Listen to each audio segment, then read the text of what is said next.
cent! Fish wins! Daily Bulldog, deuce cent!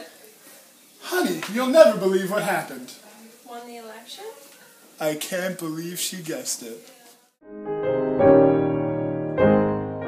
Sir, please place your right hand on this tenaf and repeat after me.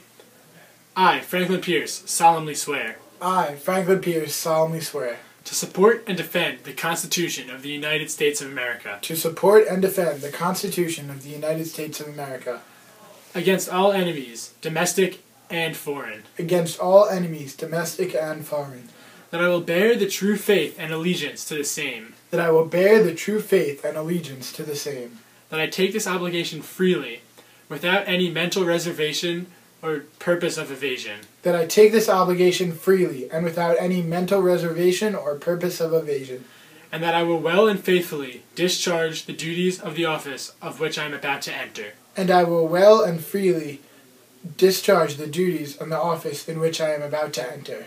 So help me God. So help me God.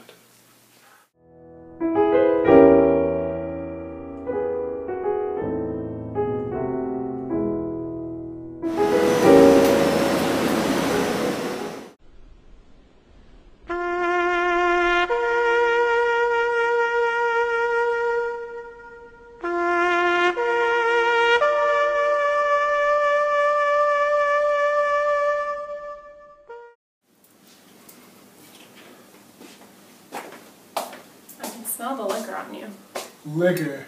I think you mean by means of coping. You're going to need a lot more than that to drown away the guilt you must be feeling. Your aspirations to be president killed our boys. Your will is to blame for this tragedy.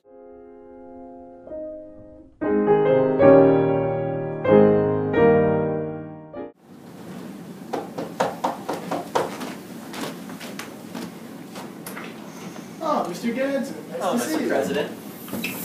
Come in. Oh, do come in, sir. Take a seat. Take a seat. Well, By the fire. So, James, tell me about this purchase you've been working on. Well, you know the Mexicanos down in the southwest? Yes. Well, they've been a bit scared by that nut William Walker and his shenanigans down in Baja, so they were looking to sell a lot of their land. How much land and where? It's about 30,000 square miles down Mexico way. It's only going to cost about $15 million, and finally going to be able to make that transcontinental railroad you always wanted to build. Sounds great. It might meet some opposition in the Senate, and there might be some opposition from anti-slavery people in the North, because they don't want new slave states, but I think we can get it passed.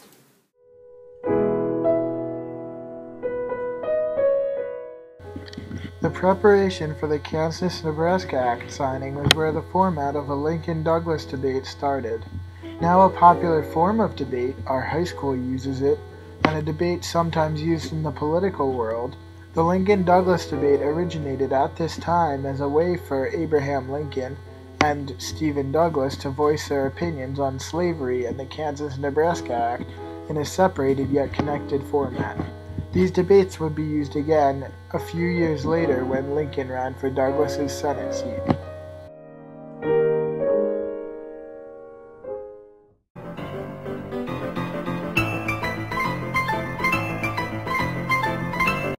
Sir, I think you've made a grand misunderstanding.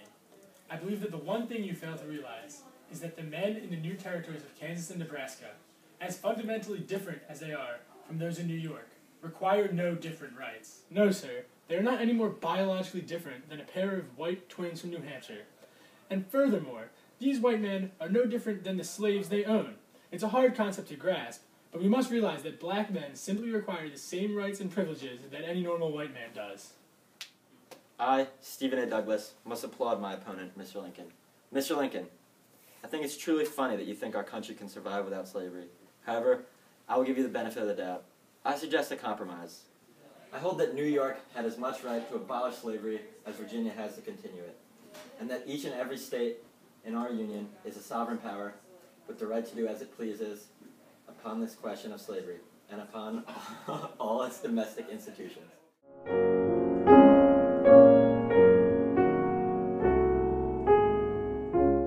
Hi, I'm David R. Atkinson, acting president of the Senate and famed border ruffian.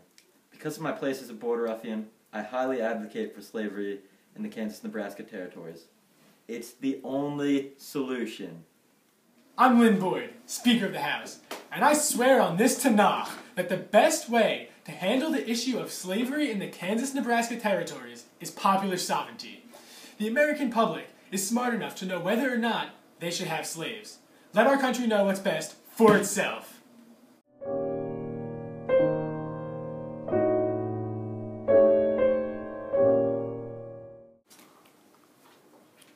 Mr. President, we're having problems with a man named William Walker down in Nicaragua. William Walker? Who's that?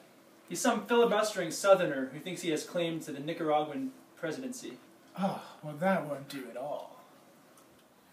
Why haven't we, as Americans, taken this here land as Nicaragua as our own? Right? I hear William Walker say here, I'm taking this land, Nicaragua, as my own. Hey, Toby, go over there and fetch me out Jim Beam.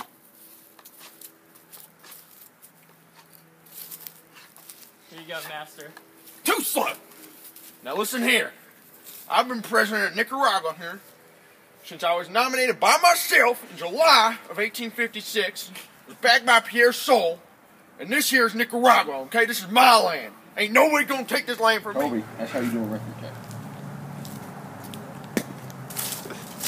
Who in the goddamn hell are you? U.S. Navy Commander Charles Henry Davis, here to arrest William Walker. Well, I suppose. For what for? You know what you did.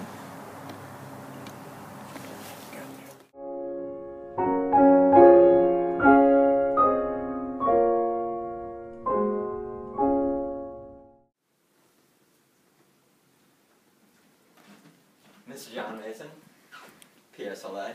Mr. Buchanan?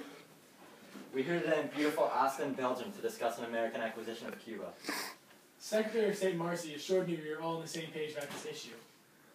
Cuba is as important to the survival of these great United States as any of the other states are. It naturally belongs in our union. Aye. President Pierce is adamant that if the Spanish will not sell us Cuba, we must take it with imperialistic measures. We should document exactly why.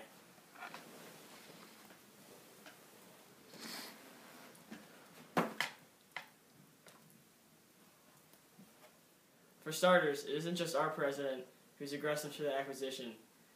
Practically all of the South wants to bring in the island as a slave state. It also must be stated the possibility of a Haitian-esque rebellion on the island, which could spread to the United States like wildfire.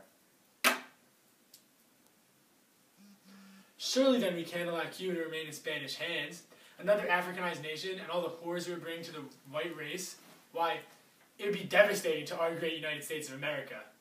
Well then, the United States is justified in wresting Cuba from Spain, should they refuse to negotiate a more peaceful transaction.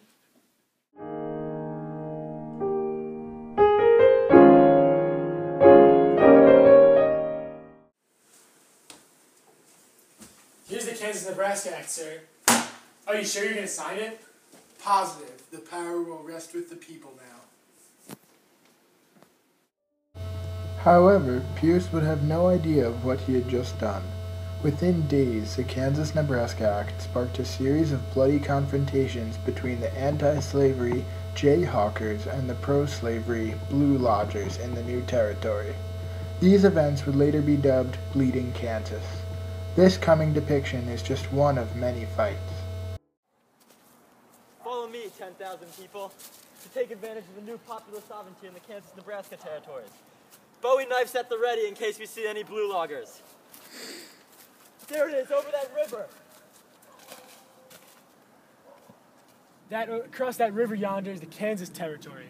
I'm going over there with my trusty slave Django and my trusty Gat, and we're ready to blow the brains out of any Jayhawker who wants to use this damn popular sovereignty business to vote against slavery. Yeehaw! Look, there's a blue logger.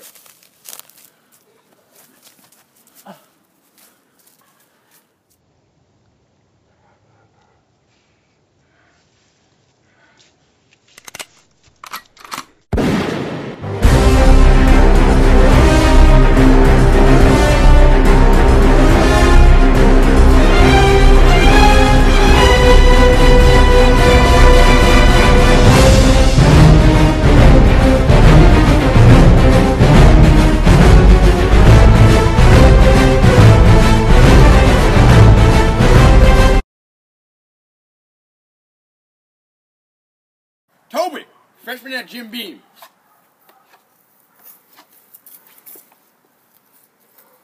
Here you go, master. Too slow!